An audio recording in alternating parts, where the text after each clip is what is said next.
ആട് 3 എന്ന സിനിമയുടെ റിവ്യൂകളെ അടിസ്ഥാനമാക്കിയുള്ള ഇന്നത്തെ ദ്രുത അവലോകനത്തിലേക്ക് നിങ്ങൾക്ക് സ്വാഗതം.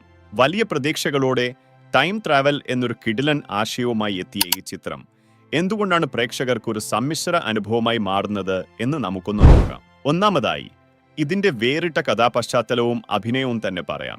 നിങ്ങളൊന്ന് ആലോചിച്ച് നോക്കിയേ. നമ്മളെ ഒരുപാട് ചിരിപ്പിച്ച നമ്മുടെ സ്വന്തം ഷാജി പാപ്പനും പിള്ളേരും ടൈം ട്രാവൽ വഴി നേരെ 1700കളിലേക്ക് പോവുകയാണ്.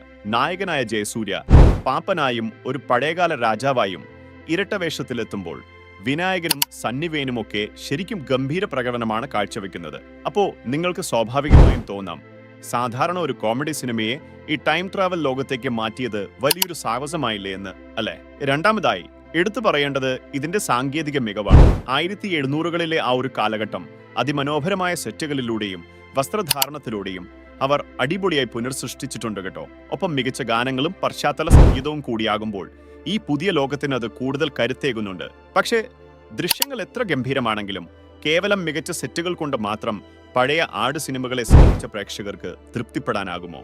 അവസാനമായി നമ്മൾ സംസാരിക്കുന്നത് തിരക്കഥയിലെയും നർമ്മത്തിലെയും ചില പോരായ്മകളെക്കുറിച്ചാണ്.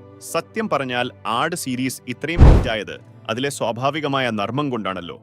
എന്നാൽ ഈ വലിയ ടൈം ട്രാവൽ ലോകം സൃഷ്ടിക്കാനുള്ള തത്രപ്പാടിൽ ചിത്രത്തിന്റെ ആത്മാവായ ആ പഴയ തമാശകൾ എവിടെയൊക്കെയോ പൂർണ്ണമായും നഷ്ടപ്പെട്ടു പോയി. തമാശകളൊക്കെ വളരെ കൃത്രിമമായിട്ടാണ് അനുഭവപ്പെടുന്നത്. അനാവശ്യമായി വലിച്ചു നീട്ടിയ ഈ ചിത്രം നമ്മുടെ ചിരിപ്പിക്കുന്നതിന് പകരം അടുത്ത ഭാഗത്തിനായുള്ള വെറും ഒരു ബിൽഡപ്പായി മാത്രം മാറിപ്പോയോ എന്ന് തോന്നിപ്പോകും. ചുരുക്കത്തിൽ പറഞ്ഞാൽ മികച്ച ദൃശ്യാനുഭവവും പ്രകടനങ്ങളുമൊക്കെ നൽകുന്നുണ്ടെങ്കിലും തിരക്കഥയിലെയും നർമ്മത്തിലെയും പോരായ്മകൾ കാരണം ആട് 3 പൂർണ്ണമായ ഒരു സംതൃപ്തി നൽകുന്നില്ല.